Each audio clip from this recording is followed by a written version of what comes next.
Yes. So moving on to number 9. Number 9. Don't use the microwave for your food. Ah. Okay, this is pretty straightforward. A lot of people will say that that's not true, but when the microwave is irradiating the food and heating it up, it's basically, everybody knows it's shaking the molecules to create heat, and it heats up from the inside out. The big problem is it'll denature the food, it'll break down the enzymes, it'll basically kills the food. But one of the bigger problems, besides just basically killing your food, is a lot of people will put them in Tupperware and plasticware, and they'll throw it in there for a minute or two at high heat. And what that's doing is there's lots of endocrine disrupting chemicals in there, which we can say that for another show, but there's a lot of bad stuff in the plastic that when you heat it up, it's basically leaching into your food. Or like baby bottles. When you put a baby bottle in there with formula and you're heating up, you're just creating toxins and all kinds of things like BPA, which will feminize boys. It'll cause all kinds of problems with your health. So you're basically putting more toxins in there as you heat it inside plastic, and you're killing your food even if you put it in ceramic. So use your stove, use your toaster, use anything else but the microwave as much as possible. Yep. And in regards to the cancer, what is the idea or theory behind the plastic leading to cancer? Do you know? It's just different chemicals that are leaching in there. Got you. So, and eventually causing your cells to go insane and reproduce forever. Endocrine disruptors, that's just one type of chemical going in there. There's other chemicals depending on what you have. Well, the truth of the matter is we didn't have a high rate of cancer until after World War II, and what? The microwave. I mean, that was that appliance was most certainly came right along with the cancer rates. Right. There's no question about that. Yeah, think plastic. Yeah, and plastic too, both. Yes, you're right. Yeah. And all the dehydrated space food crap that they were developing to keep the soldiers alive. That they were like, we just kept the soldiers alive on this crap for 4 years. Let's sell it to the public. It's called Betty Crocker. Yeah, that's what I was going to say. You're basically putting frankenfood in there anyway, so it's already got frankenfood.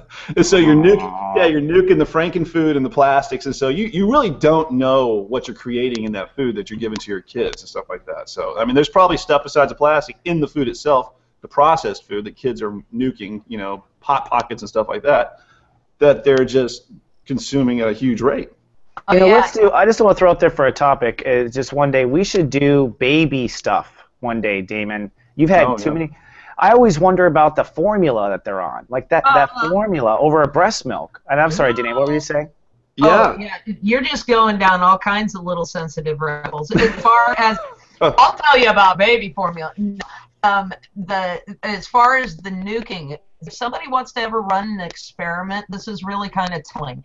If you take I can't believe it's not butter, tub of whatever that is, and you take the top off of it and you just set it outside, no insect will go near it. Oh. No fly, no dog, no anybody is going to go near that stuff.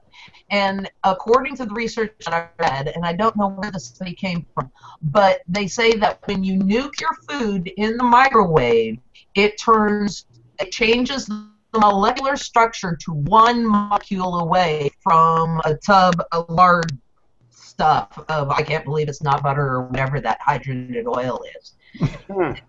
So that's what it actually does to your food, that it takes it within one molecule of something that a fly won't touch.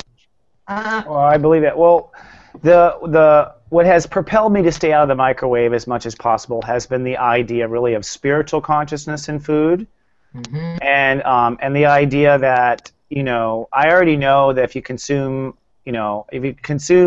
animal consciousness that's full of fear, we eat that fear, we digest that fear, we store that fear for the winter energetically. So from the perspective of microwaving, you are making it, you're killing off all the consciousness and, in my opinion, eliminating the nutrition, at least some nutrition that we don't measure yet.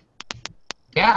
I agree. I mean, the food is already depleted from nutrients anyway, because after World War II, they started not rotating the crops and using chemicals in the soil. So a lot of the minerals and vitamin contents are way less than they used to be. So you're getting a lot of nutrient-deficient food anyway, and then you're killing what you do have inside the microwave. So it's a one-two punch. So what's keeping us alive? Gatorade? How are Americans even surviving? Well, See, I mean, again, that's it's why, like down to slavery, slave rations, slave portions. well, that's why they have the war on cancer and the war on this and the war on that in the war. Yeah, you know, like the cancer rates. The cancer rates are going through the roof still because it's still going up. They're not doing anything about it. It's just getting worse and worse and worse. That's because in America we make money on war. That's right. And cancer. I don't care what war it is. Cancer.